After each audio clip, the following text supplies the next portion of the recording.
Hey everybody, James Shepard here to talk to you about the weekly Merchant Sales Insight. And this week we're talking about cash discounting at fuel stations, among other things. But I want to talk for a second about kind of big picture fuel stations and how I think this is such a big opportunity for our industry right now and how I feel that you should be taking advantage of it. So first of all, it's not a big secret that, our industry, meaning ISOs and merchant level salespeople, have not really been very good at going after fuel stations for anything, cash discounting or traditional processing. And there's a good reason for that. It's really complicated. We talk a lot about that in this week's Merchant Sales Insight edition, so you can read that. But the bottom line is it's complicated. You have all kinds of regulations involved, whether it's the price of fuel, whether it's, what they sell inside the fuel station. They're selling, alcohol, tobacco products, lottery tickets. All of these things are highly regulated. You can't just do hey, let's just slap a non-cash adjustment on everything. That doesn't work, right? But what's interesting about fuel stations is that there are several things really driving them right now. These independent fuel stations, they're really driven to find the right solution. And here's a couple of reasons. Number one, the EMV compliance thing. So this idea of being able to use your chip card at the pump, okay? I think we've all gotten kind of really used to that, but here's the thing. There are 60,000 independent fuel stations in the US right now, and estimates say that about 50,000 of them are not fully EMV compliant yet. That's insane, okay? EMV compliance was 2015, that was 7 years ago, but because fuel stations, it was so difficult for them to become compliant, we gave them an extra 6 years, but now it's a year past the deadline. So now these fuel stations, these independent fuel stations that are still not taking cards, now they're dealing with fraud, they're becoming a target for fraudsters, and there's real payment processing costs associated with not being EMV compliant. Some processors even have EMV risk compliance fees they're charging.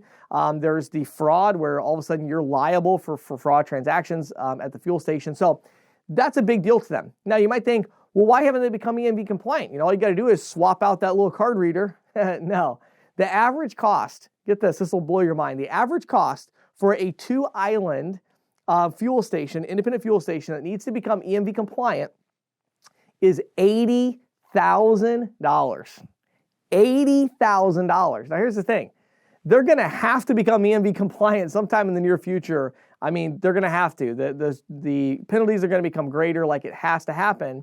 And so I partnered with my good friend Josh Smith from GasPOS. So it's gaspos.co is the website, www.gaspos.co.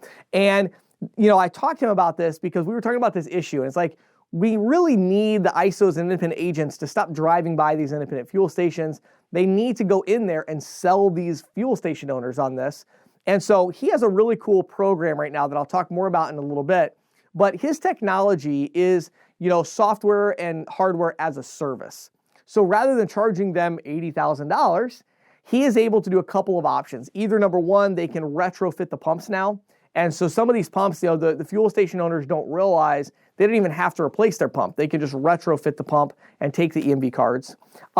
In the case where they really do have to put a lot of money into it, Josh Smith has access to a lot of capital. And so his company works with these fuel stations and they cover all the upfront cost and they sign 10-year contracts for a service fee to provide the equipment and everything, which is actually a really good deal for the gas station owner to not have to put this money up front.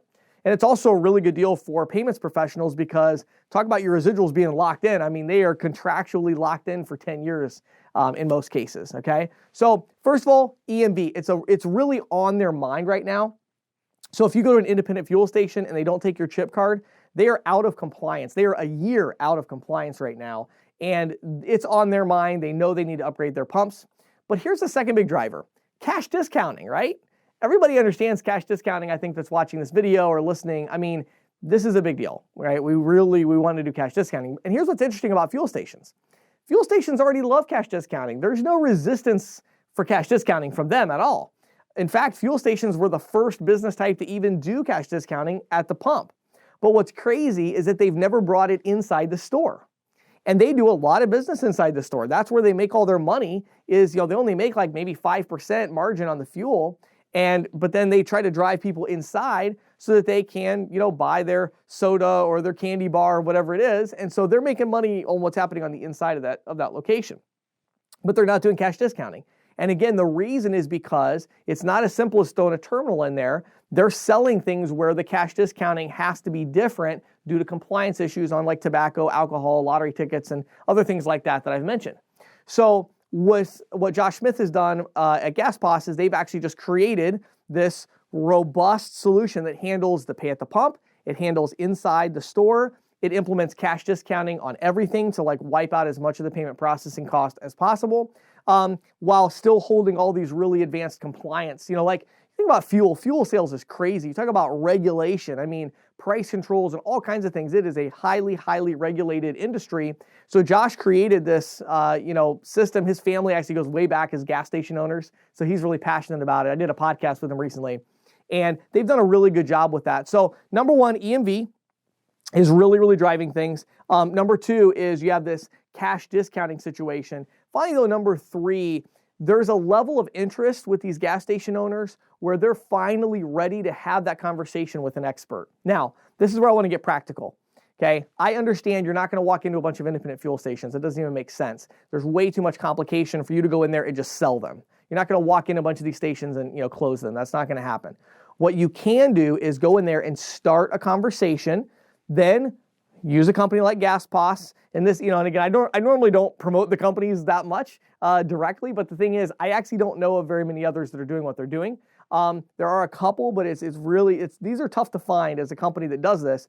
But you can actually do a referral relationship with them. You get a really good residual split and all of that. But what you can do is you can just refer that business to them at GasPos, and it actually works out really, really well for everybody. You get high residual income off of it because it's cash discounting and they do good splits, but they do all the heavy lifting. You're just starting a conversation around, again, just download the Merchant Sales Insight, read that, and then you'll have enough of an understanding to go in there and start a conversation, and then you can just send them over to GasPos. Again, it's gaspos.co. So again, my name is James Shepard. Thank you so much for taking time to join me to talk about this week's Merchant Sales Insight. Again, if you want to go to our sponsor, it's www.gaspos.co. Thanks so much and have a fantastic day.